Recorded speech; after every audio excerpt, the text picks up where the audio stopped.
Nation first, தேசம் முதன்மையானது. இந்த தேசம் முதன்மையானது என்பதை யாரிடத்திலிருந்து கற்றுக்கொள்ள வேண்டும் என்றால் அது ராணுவ வீரர்களிடத்தில் மட்டும்தான் கற்றுக்கொள்ள முடியும்.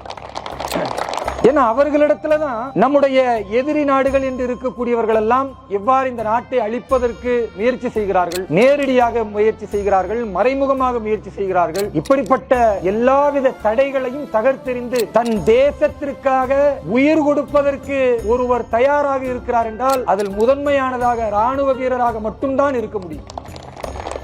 காங்கிரஸ் ஆட்சியில தீபாவளி கொண்டாட்டம் என்பதை கொண்டாடுவதே பாவம் என்று நினைத்துக் கொண்டிருந்தார்கள் காங்கிரஸ் பிரதமர்கள். மாண்புமிகு பாரத பிரதமர் திரு நரேந்திர மோடி அவர்களை பலதரப்பட்ட மக்கள், பல துறை வல்லுநர்கள் எங்களோடு நீங்கள் தீபாவளியை கொண்டாட வேண்டும் என்று சொல்லும் பொழுது தேசம் முதன்மையானது என்று தன் உயிரை துச்சமாக மதித்து எல்லையில் இருக்கிற என் ராணுவ வீரர்களோடு தான் நான் தீபாவளி திருநாளை கொண்டாடுவேன் என்று ஒவ்வொரு வருடமும் பாரத பிரதமர் திரு நரேந்திர மோடி அவர்கள் ராணுவ வீரர்களோடு கொண்டாடுகிறார் என்றால் அவர்கள் இந்த நாட்டிற்கு எத்துணை முக்கியம் என்பதை அறிந்து வைத்திருக்கிற ஒரு மாவீரனாகத்தான் நம்முடைய பிரதமர் இருந்து கொண்டிருக்கிறார். 2014 பாரத பிரதமர் திரு நரேந்திர மோடி அவர்கள் இந்த நாட்டின் பிரதமராக வருவதற்கு முன்னால் எங்கு பார்த்தாலும் நக்சலைட்டுடைய தீவிரவாதம், எங்கு பார்த்தாலும் அடிப்படைவாதிகளுடைய தீவிரவாதம், எங்கு பார்த்தாலும் பயங்கரவாதிகளுடைய குண்டுவெடிப்பு என்றெல்லாம் இருந்தது.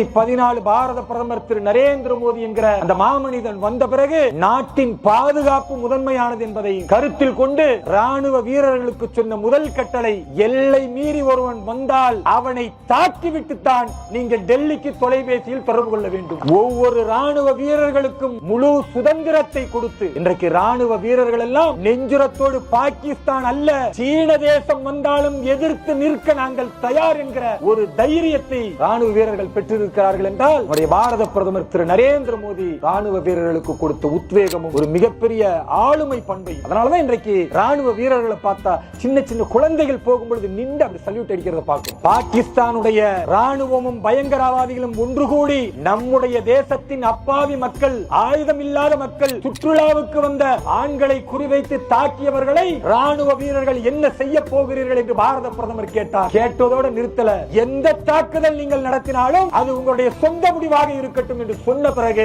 நம்முடைய நாட்டின் ஏவுகணை அப்துல் கலாம் ஐயா அவர்கள் கண்டுபிடித்த பிரம்மோஸ் ஏவுகணையை பயன்படுத்தி தீவிரவாதிகள் இருந்த ஒவ்வொரு இடத்தையும் துல்லிய தாக்குதல் நடத்தி 100க்கும் மேற்பட்ட தீவிரவாதிகளை அழித்து ஒழித்து பாகிஸ்தானுக்கு பாடம் புகட்டிய ஒரு வரலாற்றை பாரத பிரதமர் திரு நரேந்திர மோடி செய்து காட்டியிருக்கிறார். நிச்சயமாக நாம் வென்று காட்டுவோம். இந்த பாரதத்தை உலகின் குருவாக படைத்து காட்டுவோம். எல்லா புகழும் இறைவனுக்கு. ஜெய் ஹிந்த், வந்தே மாதரம், பாரத் மாதா கி.